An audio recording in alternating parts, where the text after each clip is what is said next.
Kerajaan Sabah akan mengangkat agenda pembangunan dan naik taraf pelabuhan negeri ke peringkat persekutuan. Usaha itu akan dilaksana menerusi mesyuarat jawatankuasa bersama industri yang dijangka diadakan dalam masa terdekat.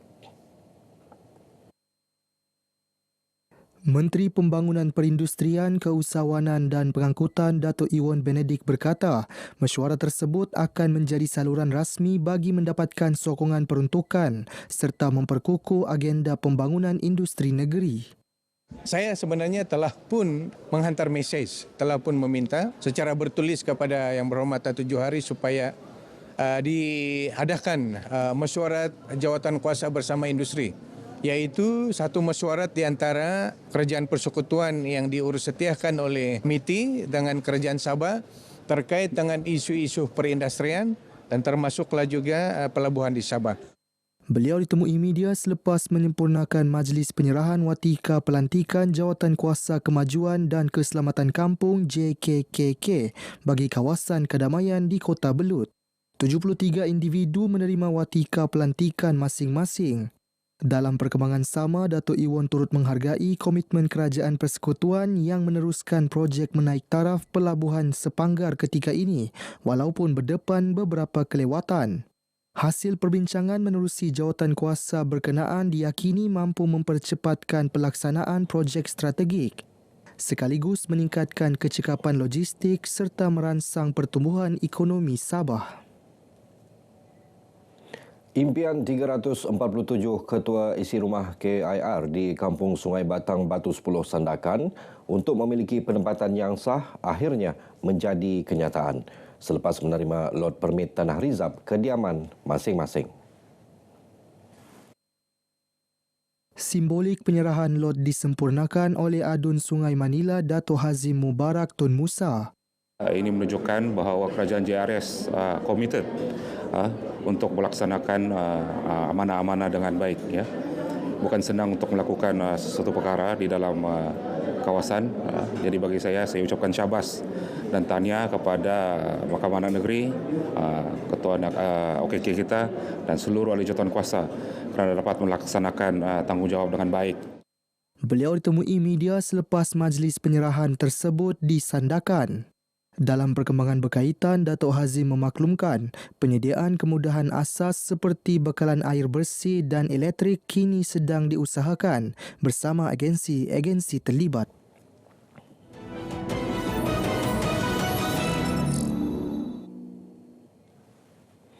Bayangkan hampir seluruh aktiviti harian terhenti dalam sekelip mata. Lampu terpadam, talian komunikasi terganggu dan operasi perniagaan terjejas. Itulah yang berlaku apabila gangguan bekalan elektrik berskala besar melanda pantai timur Sabah pada 13 September 2025, menjejaskan hampir 230,000 pengguna. Ikuti laporan Sahira Samain.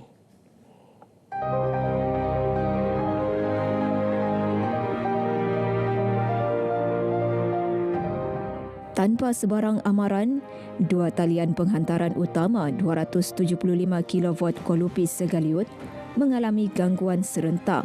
Talian ini merupakan laluan utama yang menyalurkan bekalan elektrik dari pantai barat ke pantai timur Sabah.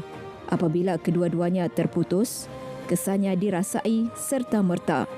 Daerah Sandakan, Lahadatuk, Kinabatangan, Kunak, Semporna dan Beluran antara kawasan yang terjejas.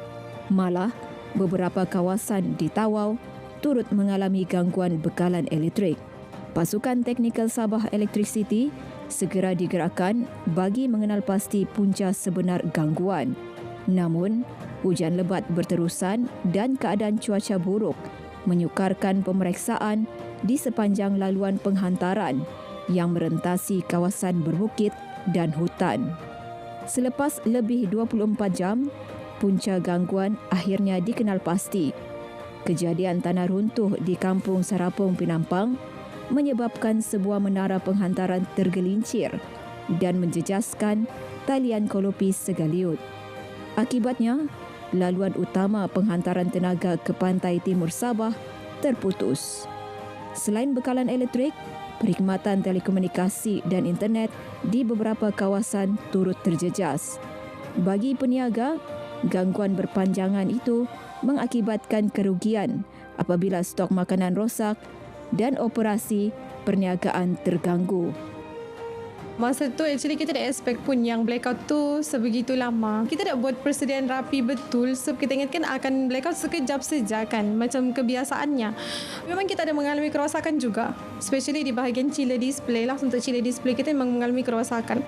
Pada masa tu memang terjejas lah. Stok-stok bahan mentah tu memang banyak yang rosak lah. Banyak yang rosak. Lepas tu kami pun tak boleh beli banyak sebab bahan tu tak boleh simpan lama. Gangguan itu turut memberi kesan kepada bengkel dan perusahaan kecil yang bergantung sepenuhnya kepada bekalan elektrik. Kami sangat terkejutlah dengan situasi begitu sebab waktu itu kami cuma fikirkan dia cuma 1 jam 2 jam atau sehari, tapi rupanya dia akan masa yang berminggu. Terpaksa membeli genset untuk memberikan perkhidmatan kepada pelanggan kami yang mempom tayar, tukar tayar baru sebab dia semua menggunakan elektrik. Agak susah sikit sebab banyak pekerjaan untuk tayar ni memerlukan elektrik. Jadi sekiranya bekalan elektrik terputus, kerja pun terganggu, customer pun berkurang, jadi impaknya sama pendapatan kedai. Bagi memulihkan keadaan, Sabah Electricity melaksanakan penyambungan sementara dan memasang menara kecemasan untuk menyalurkan semula bekalan tenaga ke kawasan terjejas. Namun persoalannya, apakah langkah jangka panjang yang sedang dilaksanakan bagi memastikan insiden seumpama ini tidak berulang? Jawapannya menerusi projek Sabah Sultan Madani Link SSML dalam siri kedua laporan khas ini. Syahira Samain, RTM.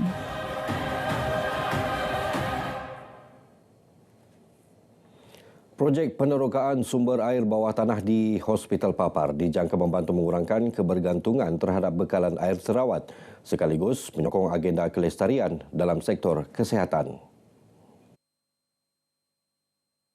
Menurut Ketua Pegawai Eksekutif Sedafiat Dato' Awang Butamam Awang Mahmun, ia merupakan antara sumber air alternatif bagi menampung keperluan operasi hospital.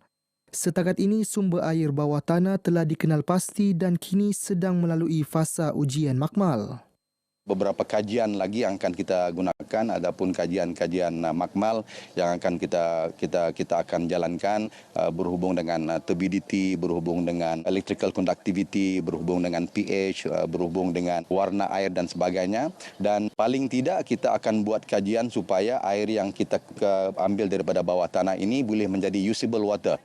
Beliau ditemui pemberita RTM pada Majlis Pelancaran Kajian Potensi Air Bawah Tanah di Hospital Papar.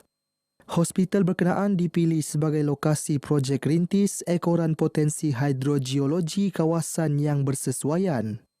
Dato' Awang Butamam memaklumkan projek ini dijangka mampu membekalkan sekitar 27 meter padu air sehari, iaitu 15 hingga 20% daripada jumlah keperluan semasa.